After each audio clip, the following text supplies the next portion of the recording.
నువ్వు ఎక్కడో ఉన్నావు, అక్కడ నీకు అటువంటి సౌకర్యాలు లేవు, ఎలా చేస్తావు?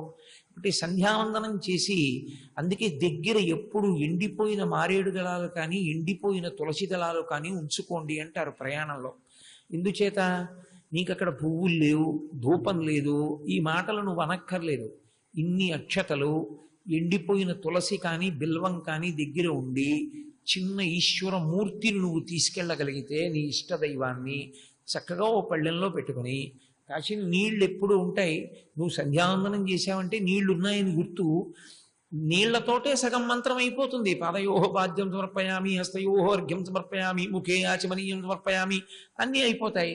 ఇంకా నువ్వు పై ఊర్లో ఉన్నావు, వెళ్ళిందే ఏదో పని మీద వెళ్ళావు, ఎక్కడ చేస్తావు పూజ? గంటన్నరా పరమభక్తితో శ్రీరామ రామ రామీతి రమే రామే మనోరమే సహస్రనామ తత్తుల్యం రామనామ వరాననే అని ఒక తులసి దళమో ఒక మారేడు దళమో సమర్పణం చేసి 2 అక్షతలు సమర్పించి అవి తీసి నీ తల మీద వేసుకొని ఇన్ని పటికి బెల్లం ముక్కలు అక్కడ పెట్టి ఆ పటికి బెల్లం ముక్కలు నివేదన చేసి నీ నోట్లో వేసుకుని ప్రసాదం నువ్వు లేచిపోతే చాలు అంది శాస్త్రం. నువ్వు ఇంట లేవు కాబట్టి నువ్వు శాస్త్రీయంగా ఇంట్లో ఉంటే ఎంత పూజ చేస్తావో అంతా ఆ రోజు చేసినట్లుగానే నీ ఖాతాలో వేస్తున్నావు. శాస్త్రం తెలియకపోతే మూఢాచారం అనాలేమో, కానీ తెలిసి తెలియనివాడు ఏమీ చదవని వాడికి అలా అనిపిస్తుంది. కానీ నిజంగా మీరు శాస్త్రాన్ని పరిశీలనం చేస్తే బహుదారంగా మాట్లాడుతుంది. అన్నిటినీ దేని మీదకి తీసుకొస్తుంది అంటే నేను ఇది చెయ్యలేననేటటువంటి భావదారిద్ర్యము మీకు కలగకుండా చూస్తుంది. నువ్వు ఇలా చేసుకోవచ్చు. అందుకే దేశమును బట్టి ధర్మం మారిపోతుంది, కాలమును బట్టి ధర్మం మారిపోతుంది. నేను ప్రయాణంలో ఉన్నాను, నాకేమీ దొరకలేదు తినడానికి. అటువంటి సమయంలో నేను ఒక హోటల్కి వెళ్ళి పలహారం చేయవలసి వచ్చింది. అప్పుడు నేను దోషం చేశానా అని మీరు అన్నారనుకోండి, నా యందు దోషం ఉండదు. ఎందుచేత అంటే నేను గృహస్థుని కాబట్టి నాకు శరీరం మీద మమకారం ఉంటుంది. దీనితో ఉండాలి, ఎందుకంటే దీనికి అపమృత్యువు రావాలని నేను కోరకూడదు. నేను నా కొడుకు యొక్క కడుపున పుట్టినటువంటి కొడుకుని మనవణ్ణి చూడాలి. పుత్రం పౌత్రం సమాసాద్య వానప్రస్థాశ్రమే భవేత్, తర్వాత వానప్రస్థానికి వెళ్ళాలి. అందుకని ఏమైపోయినా నేను ఆచారం పట్టుకుంటానండి అనమని శాస్త్రం చెప్పలేదు. అప్పుడు నువ్వు కడుపు నిండడానికి ఆకలి తీరే పర్యంతము మాత్రమే తినాలి. రుచి కొరకు ఊరికే తినడం మాత్రం శాస్త్రం అంగీకరించదు. ఆకలిని ఒక వ్యాధిగా భావన చేసి అది తీరే వరకు ప్రాణములు నిలబడడానికి కడుపులోకి నువ్వు పదార్థం ఎక్కడ ఎలా తీసుకున్నా మనసులో ఒక్కసారి నువ్వు శౌచంతో నిలబడితే ఎలా నిలబడతావో అలా అనుకుని నీ ఇష్టదైవాన్ని సమర్పించి ఉమామహేశ్వర పరబ్రహ్మార్పణమస్తు, లక్ష్మీనారాయణ పరబ్రహ్మార్పణమస్తు, పేరు ఏది కానివ్వండి అనుకుని నువ్వు తీసుకుంటే నువ్వు శాస్త్ర విహితంగా పదార్థ స్వీకారము చేసినట్టే. ఇంట్లో ఉండి చేస్తానంటే తప్పు, నీకు అవకాశం ఉంది. దేశమో కాలమో అనుమతించినప్పుడు నీకెందుకు అది? అప్పుడు చేయకూడదు. అది నీకు దేశకాలముల యందు అలాంటి అవసరము తప్పనిసరి పరిస్థితి అయితే అప్పుడు మాత్రం నువ్వు ఆ విధంగా ధర్మచట్రములోకి ఇమడవచ్చు. అందులో మనకి కావలసింది ఏది అంటే మనస్సు మాత్రం వేదాన్ని భగవంతుణ్ణి విడిచిపెట్టకుండా పట్టుకోగలిగిన క్రమశిక్షణ ఏర్పడాలి. ఈ క్రమశిక్షణలో అత్యంత ప్రధానమైన పుష్పం ఏది అంటే సర్వభూత దయా పుష్పం. సర్వభూత దయా అన్న మాట లోకంలో ఇక ఏ ఇతర జీవికి అన్వయం అవ్వదు. ఎందుచేత అసలు దయ కలిగి ఉండవలసిన అవసరము లేనివి మిగిలిన ప్రాణులు. ఒక పెద్ద పులి ఉందనుకోండి, దాన్ని తీసుకొచ్చి మీరు ఎంత పాఠం చెప్పండి, దాని జన్మాంతరంలో అది దయ కలిగి ఉండదు. అది దాని సహజ స్వభావము. అందుకే పశువులనన్నిటినీ కలిపి ఒకటే ధర్మం పెట్టారు, పశుధర్మము. దానికి ఆకలేసింది, యుక్తాయుక్త విచక్షణ ఏం ఉండదు. అది స్నానం చేశానా, సంధ్యావందనం చేశానా, నైవేద్యం పెట్టానా, అలా ఏం ఉండదు, తినేస్తుంది. దానికి నిద్రపోవాలనిపించింది, పడుకుంటుంది. దానికి ఏదో సంతోషం కలిగింది, రంకి వేస్తుంది. దాని షడూర్ములకు సంబంధించినంత వరకు ఆకలి దప్పిక దాహం వేసింది, ఇవి మినరల్ వాటరా లేకపోతే శౌచంతో కూడుకున్న నీళ్ళ దానికి అనవసరం, ఆ నీళ్లు కనపడితే తాగేస్తుంది. కాబట్టి పశువులకన్నిటికీ ఒకటే ధర్మం, పశుధర్మం. వాటికి తీసుకెళ్లి శాస్త్రాన్ని అన్వయం చేసి ఏమంటే దానికి దయ లేదు, దానికి దోషం వచ్చిందా అని అడగకూడదు. వాటికి దయ అన్న మాట అన్వయమవ్వదు. మరి ఎవరి కొరకు? ఈ సర్వభూత దయా పుష్పం మనుష్యుని కొరకు. మనుష్యునికి మాత్రం ఏముండాలందంటే శాస్త్రం సర్వభూతముల యందు నీకు దయ ఉండాలి అని. సర్వభూతముల యందు అన్న మాటకు అర్థం ఏంటంటే, భూతము అంటే ఏదో అనుకోకండి, భూతము అంటే ప్రాణి. అథవా ఇంకా నేను దాన్ని విస్తరించాలి అంటే పృథివీ ఆపస్తేజో వాయురాకాశములతో కలిపి పంచభూతములు అని కదా. కానీ బాగా అవగాహన పొందడానికి మొట్టమొదట దాన్ని ఇతర ప్రాణులు అని లెక్కలోకి తీసుకోండి. ఇతర ప్రాణులు అని లెక్కలోకి తీసుకున్నప్పుడు మనుష్యునకు ఉండవలసిన ధర్మం ఇది. సర్వభూత దయా పుష్పం, సర్వభూతముల యందు దయ కలిగి ఉండుట. దయ కలిగి ఉండుట అన్నది మానసికమైనటువంటి ఒక భావన.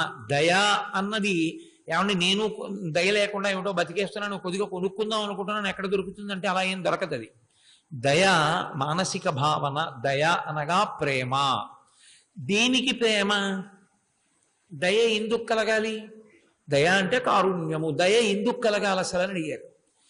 అవతల వారు పడుతున్నటువంటి బాధ చూసి, లేదా నీకున్నది అవతల వారి దగ్గర లేదే, అది వారికి కూడా ఉంటే వారు కూడా సుఖపడుదురు, సంతోషపడుదురు అనేటటువంటి నీ విశాల హృదయము వలన దయ కలిగితే, ఆ దయ వలన నువ్వు ఇతర భూతములకు సహాయము చేస్తే దానికి సర్వభూత దయ అని పేరు. ఈ సర్వభూత దయ అన్నది ఆచరణాత్మకమైతే దానమవుతుంది, ఇంకొకరికి పెట్టడం అన్న మాట వస్తుంది. కానీ ఇందులో ఒక పెద్ద ప్రమాణం ఒకటి పొంచి ఉంది. సర్వభూత దయ అన్న మాట వాడతారు, కానీ ఒక్కొక్కసారి ఎలా ఉంటుందంటే, నువ్వు పిల్లవాడికి శుభలేఖ ఇచ్చినా తండ్రి పేరు రాయాలి. తండ్రి గారు ఇంట్లో ఉండకపోవచ్చు, నేనే ఉన్నానండి, నాకు కొడుకు కూతురు ఉన్నారు, నా కొడుకు హైదరాబాద్లో ఉన్నాడు, నా కూతురు కూడా కొన్నాళ్ళు పోయిన తర్వాత తిరిగి వచ్చేస్తుంది, ఇప్పుడు అమెరికాలో ఉంది, నా కూతురు అల్లుడు కూడా వచ్చేస్తారు. వచ్చేసి నా కూతురు అల్లుడు కూడా హైదరాబాద్లో వేరొక చోట ఉన్నారనుకోండి, నేను ఏదో మనవాడిని చూద్దామనో మనవరాల్ని చూద్దామనో నా కూతురు ఇంటికి వెళ్ళా. కూతుర్ని చతుర్థి విభక్తి వేసి కన్యాదానం చేయలేదుగా, అందుకని నేను 2 రోజులు ఉండొచ్చు కూతురింట్లో, అందుకని నేను అల్లుడు గారి ఇంట్లో ఉన్నాను అనుకోండి. మా అబ్బాయి దగ్గరికి ఎవరో శుభలేఖ ఇద్దామని వచ్చారు. వచ్చి నాన్నగారు ఉన్నారా అని అడిగారు. నాన్నగారు చెల్లెలింటికి వెళ్ళారండి, 2 రోజుల్లో వస్తారన్నారు. మీరు నా కొడుకు పేరు మీద శుభలేఖ వ్రాసి ఇవ్వకూడదు. నేనక్కడ ఉన్నా లేకపోయినా శుభలేఖ ఎవరి పేరు మీద ఇవ్వాలంటే నా పేరు మీదే ఇవ్వాలి. చాగంటి కోటేశ్వర శర్మ గారిని రాసి శుభలేఖ ఇచ్చి మా అబ్బాయికి, మీ నాన్నగారికి చెప్పండి మేము వచ్చామని, మీ నాన్నగారిని ప్రార్థన చేశానని చెప్పండి, వారిని రమ్మన్నానని, వచ్చినప్పుడు మిమ్మల్ని మీ భార్య గారిని అంటే వారి కొడుకుని కోడల్ని మనవల్ని అందరినీ తీసుకురమ్మన్నానని చెప్పండి అని మీ నాన్నగారికి చెప్పండి అని పిలవాలి తప్ప, మీ నాన్నగారిని తీసుకుని మీరు రెండని కొడుక్కి చెప్పకూడదు. అక్కడ ఎదురుగుండా కనపడ్డా తండ్రి? కనపడలేదు, ఎక్కడో ఉన్నాడు ఆయన. ఎక్కడో ఉన్న తండ్రి పేరు మీదే శుభలేఖ. కంటి ఎదుట ఉన్నటువంటి కొడుకుని పిలవడం తండ్రి ద్వారా, లేకపోతే అసలు నీకు పెళ్లి పిలుపు పిలిచే అర్హత ఏముంది? ఇంటి పెద్దని విస్మరించావు, మీ నాన్నగారి సంగతి అక్కర్లేదు, కొడుక్కి శుభలేఖ ఇచ్చావు, ఆ కొడుకు వెళ్ళొచ్చా పెళ్లికి? తండ్రికి గౌరవం ఇవ్వడం తెలియనటువంటి వ్యక్తి ఇంటికి వచ్చి తన పేరు మీద శుభలేఖ ఇస్తే మరి తన తండ్రి ఏమైపోయినట్టు? అలా రాస్తున్నాడు అనుకోండి, తప్పండి. మీరు ఒక పని చేయండి, నా పేరు రాశారు కదూ, వారి తండ్రి గారైనా అని మళ్ళీ మా నాన్నగారి పేరు రాయండి, రాసి ఇవ్వండి నాకు, తప్ప తండ్రి గారి పేరు వదిలేసి ఇవ్వకండి. మా నాన్నగారు తప్పకుండా రమ్మంటారు, ఎందుకంటే మీ కుటుంబం మీద ఉన్నటువంటి గౌరవం మా తండ్రి గారికి అటువంటిది. కాబట్టి మా తండ్రి గారు వస్తే నాన్నగారు వస్తారు, ఒకవేళ నాన్నగారు ఏదైనా పనిలో ఉండి నువ్వు వెళ్ళరా అంటే నేను వస్తాను. ఆత్మావై పుత్రనామాసి, తండ్రి వెళ్ళినా కొడుకు వెళ్ళినా ఒకటే శాస్త్రంలో. అప్పుడు నేను వస్తానండి తప్పకుండా అని మర్యాద చేసి పంపించాలి. ఇప్పుడు తండ్రి ఎదురుగుండా లేకపోయినా తండ్రియే ప్రధానము తప్ప కనపడిన కొడుకు ప్రధానం కాడక్కడ. తండ్రి ప్రధానుడవుతాడు. సర్వభూత దయా పుష్పం అన్న దాంట్లో దయ ప్రధానము కాదు. దయ యొక్క తల్లి వేరే ఉంది, తండ్రి వేరే ఉన్నాడు, అది ప్రధానం. అది ఉందా కంటి ఎదురుగుండా? లేదు. కంటి ఎదురుగుండా వాచికంగా నీకు కనపడని దాన్ని విడిచిపెట్టి దయ అన్న మాట పట్టుకున్నావో పతనమైపోతాడు, పాడైపోతాడు. అందుకే అసలు నేను దయ కలిగిన వాణ్ణండి అన్న మాట నోటి వెంట రాకూడదు. దయా అన్న మాట వెనక ఏముందో తెలుసుకోవాలి. అది తెలుసుకోకపోతే పెద్ద ఉపద్రవం ఒకటి పొంచి ఉంటుంది. అదేంటండి అంత అల్లరి ఎందుకండి దానికి, అందులో ఏముందండి అని మీకు అనిపించవచ్చు. నేను వారి మీద దయతో ఓ 100 రూపాయలు ఇచ్చాను అని నేను అన్నాను అనుకోండి, వెంటనే అందులో ఏ 2 విషయములు ప్రతిపాదింపబడ్డాయి? వాడు లేనివాడు, నేను ఉన్నవాణ్ణి. నేను ఉన్నవాణ్ణి కాబట్టి ఓ 100 రూపాయలు వాడికి ఇచ్చాను, నేను ఇచ్చాను కాబట్టి వాడు సంతోషిస్తాడు. ఇప్పుడు మీరు అహంకారమును ప్రోధి చేసి పోషించారు. దయా అన్న మాట వెనక ఏముంటుందంటే పతనం ఉంటుంది.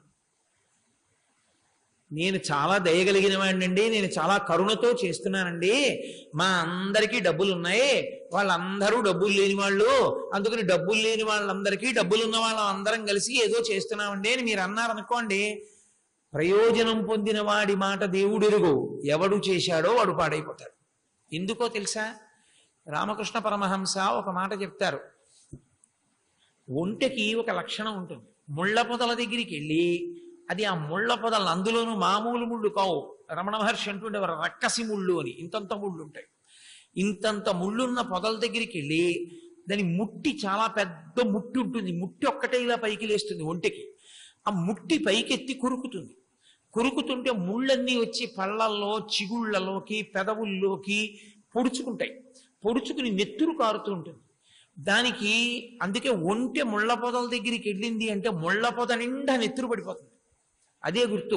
ముళ్ళ పొద మీద చాలా నెత్తురుంది అంటే ఒంటె వచ్చి కొరికింది అని గుర్తు. అంతా కొరికిన తర్వాత అది తిన్నది ఒక్క ఆకు ఉండదు, దాని కడుపు నిండదు, ఎందుకంటే ముళ్ళు.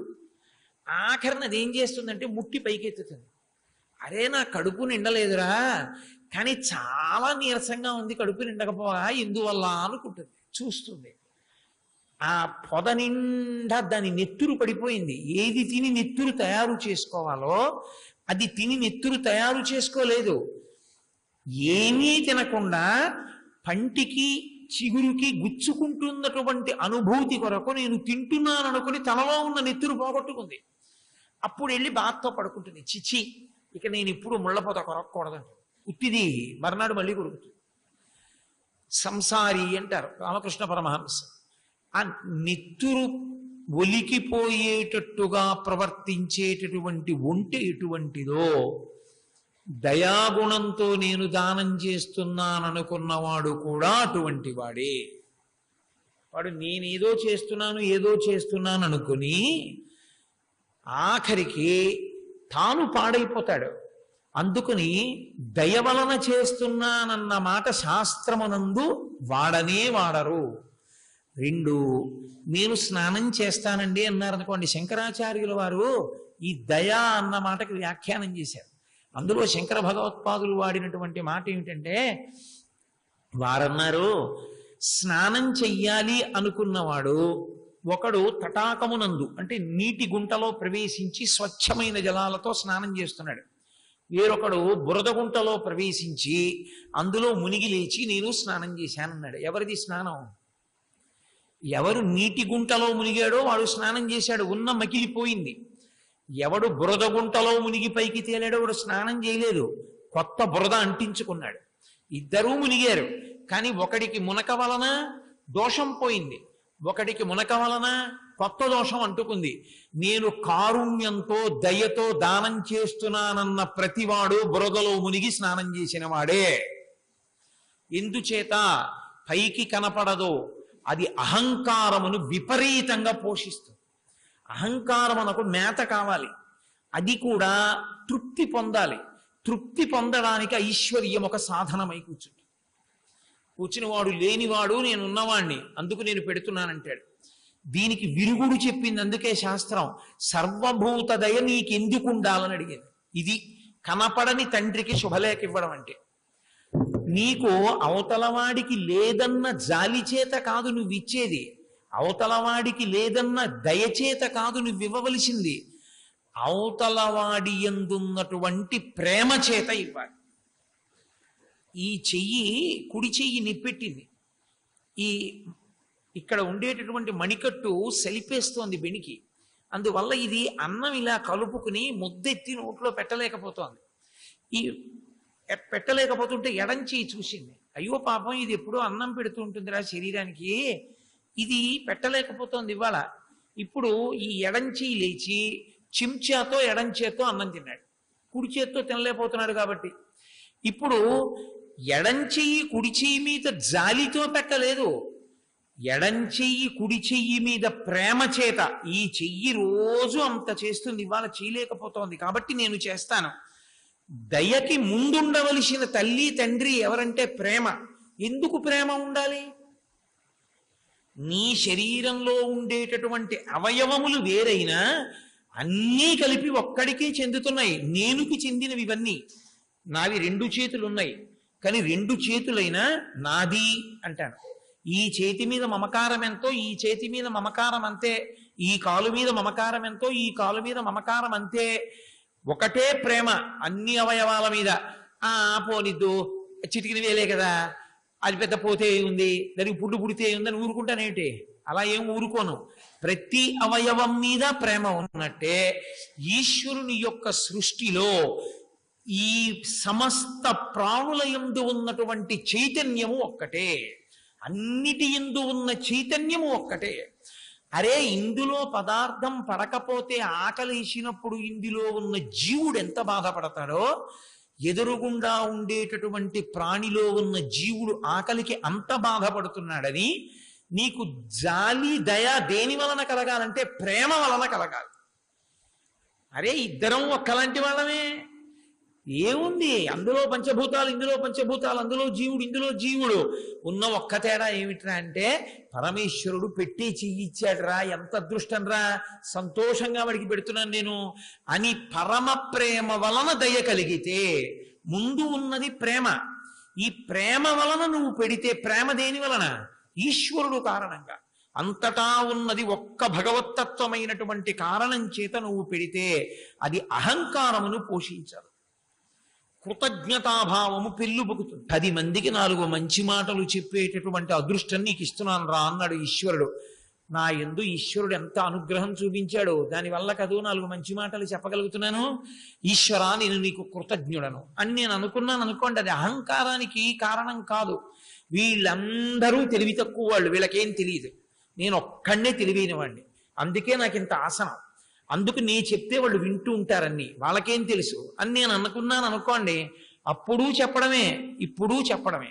అప్పుడు చెప్పింది నా పతనానికి కారణం అవుతుంది, ఎందుకని అది నా అహంకారానికి మేత వేస్తోంది. ఇప్పుడు నేను చెప్పింది నన్ను పరమేశ్వరుడికి దగ్గర చేస్తుంది, ఎందుకని నేను పరమేశ్వరుడి చేతి పనిముట్టునై, వాళ్ళు కూడా పరమేశ్వర స్వరూపాలే. ఒరే, నీ తమ్ముళ్ళ లాంటి వాళ్ళురా, నీ చెల్లెళ్ళ లాంటి వాళ్ళురా, వాళ్ళకి తెలియనిటువంటి విషయం ఏదైనా ఉంటే నీకు తెలిసేటట్టు చేశాను కాబట్టి ప్రేమతో వాళ్ళకి తెలియంది మరి నువ్వు చెప్పద్దు అంటే, ప్రేమతో చెప్పడానికి నేను కూర్చున్నాను అనుకోండి, అందువలన నాకు సంతోషం కలిగింది అనుకోండి. ఒక నుయ్యి తవ్వేటప్పుడు చాలా ఖేదం ఉంటుంది, కానీ నుయ్యి తవ్విన ఖేదం అంతా ఎందుకు పోతుంది? జలపడినప్పుడు పోతుంది. ఆ జల లోపల నుంచి ఊరిందనుకోండి, ఒక్కసారి నీరు పైకి తన్నిందనుకోండి, కష్టపడి నుయ్యి తవ్వినవాడు ఎంత సంతోషపడిపోతాడో. అందులో పార కడిగేసి గబగబా నీరు పైకొచ్చేసే లోపల తాడు పట్టుకుని పైకొచ్చి లోపలికి చూస్తూ పొంగిపోతాడు. ఒకరికి దానం చేసినప్పుడు, ఒకరికి ఉపకారం జరుగుతున్నప్పుడు నీ లోపల ఒక జల ఊరుతూ ఉండాలి. ఏమిటా జల అంటే అది ఆనందం. ఈశ్వరుడు నన్ను పనిముట్టుగా చేసుకుని ఆయన కుటుంబంలోనే ఉన్నటువంటి వేరొకరికి నా వలన ఉపకారం చేయిస్తున్నాడు. ఎంత హాయిగా పరమ సంతోషంగా చేయిస్తున్నాడు. ఇప్పుడు నా కొడుకు ఉన్నాడు, నా కొడుక్కి ఒకనాడు అన్నం తినడం రాదు, వాళ్ళ అమ్మ అన్నం పెట్టేది, వాళ్ళ అమ్మ అన్నం పెడితే వాడు అన్నం తినేవాడు కాడు. అప్పుడు నేను వాడికి విచిత్రమైన అలవాటు ఉండేది. వాడిని పట్టుకుని నేను అక్కడి నుంచి ఇక్కడికి పరిగెత్తుకొస్తే వాడు కిలకిల నవ్వు నవ్వి ముద్ద నోట్లో పెట్టుకునేవాడు. మళ్ళీ నిన్ను అక్కడ దాకా పరిగెత్తుకెళ్ళి మళ్ళీ వస్తాను, నువ్వు ముద్ద తినేయి అంటే గబగబో తినేసి మింగేసేవాడు. మళ్ళీ నేను అక్కడ దాకా పరిగెత్తి మళ్ళీ యువతలకు పరిగెత్తుకొచ్చేవాడిని, మళ్ళీ ఇంకో ముద్ద తినేవాడు. వాడి కోసం నాకు పెద్ద వ్యాయామం వాడిని ఎత్తుకుని. ఎందుకు వాడిని పట్టుకు పరిగెత్తాను అంటే వాడి మీద దయ వలన కాదు, వాడి మీద కలిగినటువంటి ప్రేమ వలన దయ. అరే వీడు తినకపోతే ఎలాగరా, వీడికి ఏం తెలియట్లేదు పిల్లాడు, వీడు తింటలేదు నీరసపడిపోతాడు, దయ. కానీ దయకి మూలం నా కొడుకు, వాడికి తెలియదు పాపం అమాయకుడు, వీడు పరిగెడితే తింటాం ఏమిటి, సరే ఇప్పుడు పరిగెత్తించి తినిపిస్తాను. ఒకనాడు నేను పెద్దవాడిని అయిపోయాక నాన్నగారండి భోజనానికి రండి అని వాడు నాకు పదార్థాలన్నీ వడ్డించి, వాడు నాకు నాన్నగారండి అన్నం తినండి అని వాడు సంపాదించి తెచ్చి నాకు అన్నం పెడతాడు వాడు. కాబట్టి వాడి యందు నాకు ప్రేమ, వాడు కొడుకు, వాడికి పాపం ఏం తెలియదు, అమాయకుడు, ఇంకా చిన్నవాడు. ఆ ప్రేమ వలన కలిగినటువంటి దయ వలన నేను వాడికి పెట్టాను. అది ఇతర భూతముల యందు కూడా అదే భావన ఉండాలి. ఆ భావన లేకుండా దానం చేస్తే అది ఎలా ఉంటుందంటే చల్లగా ఉందనుకుని ఊబిలో దిగుతున్నాడు అనుకోండి, ఎంత హాయిగా ఉందో, నువ్వు అలా ఒడ్డును నించున్నావు ఉక్క పెట్టేస్తోంది, నాకు ఎంత హాయిగా ఉందో చూడవయా, చల్లగా కాళ్ళు మోకాళ్ళు తొడలు కటిభాగము హృదయ భాగము అన్నీ ఎంత చల్లగా ఉన్నాయో అలా దిగుతున్నానన్నాను అనుకోండి, ఆఖరికి ఊబిలో దిగిపోయాక ఏముంటుంది, ఒడ్డునున్న వాడికి ఒక్కబోసినా బాగానే ఉంటాడు, ఊబిలో దిగిపోయిన వాడికి ప్రాణం పోతుంది. దానము దయాగుణముతో చేస్తే చిట్ట చివరికి ఆత్మహత్య సదృశమై కూర్చుంది. కనపడని తండ్రికి శుభలేఖ ఇచ్చుట. అయితే మీరు నన్ను మాట అడగచ్చు, ఈ మాట స్పష్టంగా చెప్పచ్చు కదండి, ఎందుకు దాచింది శాస్త్రం అని. తెలిసి చెయ్యాలి కాబట్టి, గురువుని అడిగి తెలుసుకుని నువ్వు జ్ఞానమును పొందడానికే ఇలా చెయ్యొచ్చా అండి అని దానం ఏది చేసినా ఎప్పుడు చేసినా గురువుని సంప్రదించకుండా చేయకూడదు. కారణమేమి, అపాత్రదానం కానీ జరిగిందా ప్రమాదం, అహంకార గ్రస్తమై జరిగిందా ఇబ్బంది. అందుకే నేను మీకు వాక్కు విషయంలో ఎన్ని నియమాలు శాస్త్రం చెప్పిందో చెప్పాను. తైత్తరీయోపనిషత్తు అని ఒక ఉపనిషత్తు, ఇప్పటికీ స్నాతకం జరిగినప్పుడు అందులో ఉన్నటువంటి మంత్రములనే చెప్తారు. కృష్ణ యజుర్వేదాంతర్గతం తైత్తరీయోపనిషత్తు. ఆ తైత్తరీయోపనిషత్తు దానం గురించి కొన్ని మాటలు చెప్పింది. శ్రద్ధయా దేయం, అశ్రద్ధయా అదేయం, శ్రియా దేయం, హ్రియా దేయం, భియా దేయం, సంవిదా దేయం అంటూ. దేయం అంటే ఇచ్చుట. నువ్వు ఒకరికి ఇచ్చేటప్పుడు ఎలా ఇవ్వాలో చెప్పింది.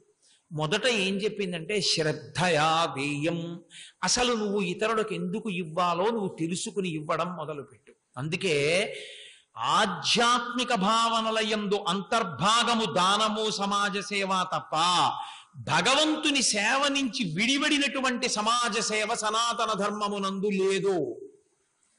భగవత్ సేవ విడిచిపెట్టి, దేవాలయాన్ని విడిచిపెట్టి, పూజ విడిచిపెట్టి, శాస్త్రం విడిచిపెట్టి, గురువుని విడిచిపెట్టి చేసిన సమాజ సేవ నీ పతనానికి కారణం అవుతుంది. ఎందుకంటే నీకు పరిణతి లేదు. పరిణతి దేని వలన కలుగుతుంది? శాస్త్రము వలన, గురువు వలన, వేదము వలన, దేవాలయము వలన, సాధన వలన, అంతే. కాబట్టి శ్రద్ధయా దేయం, శ్రద్ధతో ఇయ్యి. శ్రద్ధ అన్న మాటకు అర్థం గురువాక్యము శాస్త్రవాక్యము, ఈ రెండు పరమ సత్యములనేటటువంటి నమ్మకము నీకుండుట. గురువుగారు ఒక మాట చెప్తే గురువుగారు అలా చెప్పారు కానండి అనొచ్చా? అనకూడదు. గురువుగారు ఒక మాట చెప్తే అంతే, ఇంకా శిరోధార్యము. శాస్త్రం ఒక మాట చెప్పింది, శాసనాత్ శంసనాత్ ఇది శాస్త్ర, శాసించి చెప్తుంది శాస్త్రం. శాస్త్రము చెప్పినదేదో అది సత్యము, కాబట్టి నేను దాన్ని పాటిస్తే బాగుపడతాను, అంతేగాని నా బుద్ధికి తోచింది నేను చేస్తే పాడైపోతాను. కాబట్టి శాస్త్ర ప్రకారం నడుచుకుంటానని నమ్మి చేసినదేదో, అలా ఇచ్చినదేదో అది నీ ఉద్ధరణకి పనికొస్తుంది. లేకపోతే జన్మ పరంపరలని పెంచుతుంది. ఎందుకని? ఇచ్చినప్పుడల్లా అహంకారంతో ఇచ్చావు. అహంకారంతో నువ్విచ్చిందంతా నీ పాలిట మహాపాపమై కూర్చుంటుంది. అదే శ్రద్ధయా దేయం, అశ్రద్ధయా అదేయం. మళ్ళీ చెప్పారు అందుకే రెండో మాట ఆ విషయాన్ని. శ్రద్ధ లేకుండా ఉండడమే అశ్రద్ధ. అశ్రద్ధతో మాత్రం అసలు ఎప్పుడూ ఇవ్వవద్దు. నువ్వు ఏది చెయ్యి, ఎవరికి ఉపకారం చెయ్యి, ఏ సమాజ సేవ అన్నది చెయ్యి, నువ్వు చేసేటప్పుడు శాస్త్రమును పక్కన పెట్టి చెయ్యడం మాత్రం చెయ్యరాదు, చెయ్యకూడదు. కాబట్టి అశ్రద్ధయా అదేయం, ఇవ్వకూడదు. శ్రియాదేయం, శ్రియాదేయం అన్న మాటకు అర్థం ఏమిటంటే, శ్రియ అంటే ఐశ్వర్యము నీకు ఎంత ఉందో దానికి తగినట్టు అంటారు. అలా అని కాదు దాని అర్థం. శంకర భగవత్పాదులు వ్యాఖ్యానం చేశారు. శ్రియాదేయం అంటే లోపల పరమ సంతోషాన్ని పొందుతుండాలి. ఆ ఇచ్చేటప్పుడు అంత ఆనందం కలగాలి. ఒక ఆవుకి అరటిపండు పెట్టడం వేరు, ఆవు అరటిపండు తింటున్నప్పుడు నిలబడి చూడడం వేరు. ఆవుకి అరటిపండు ఇలా గడ్డిలో పడేశారనుకోండి, అది తింటుంది. అరటిపండు గడ్డిలో పడేసి నువ్వు వెళ్ళిపోవడం కాదు. శ్రియాదేయం అన్న మాటకు అర్థం ఏమిటో తెలుసా? ఆవు అరటిపండు నోటితో పట్టుకుని పైకెత్తి తిన్న తర్వాత అప్పటిదాకా పచ్చిగడ్డి కదువు తింది, అది తీయటి అరటిపండు తినేటప్పటికీ దాని కళ్ళల్లో ఎంత సంతోషం కనపడుతుందో. తిని ఆ అరటిపండు తినేశాక అది గడ్డి తింటున్నట్టు మళ్ళీ అలా అలా తింటూ వెళ్ళదు. ఒక్క నిమిషం ఆగి మళ్ళీ మీ వంక, చేతి వంక చూస్తుంది. మీ చేతిలో అరటిపళ్ళు లేవు, ఏదో సంచి ఉంది, అయినా అది మీ దగ్గరికి వచ్చి ఆ తట్టలో చేయి పెడుతుంది. ఎందుకని? అలాంటివి ఇంకా ఉన్నాయా నీ దగ్గర, ఇంకొకటి పెడతావా అని దాని మౌన భాష. అది నువ్వు అనుభవించగలగాలి, దాని సంతోషాన్ని చూడాలి. శ్రీ ఉమామహేశ్వర పరబ్రహ్మార్పణమస్తు. స్వస్తి.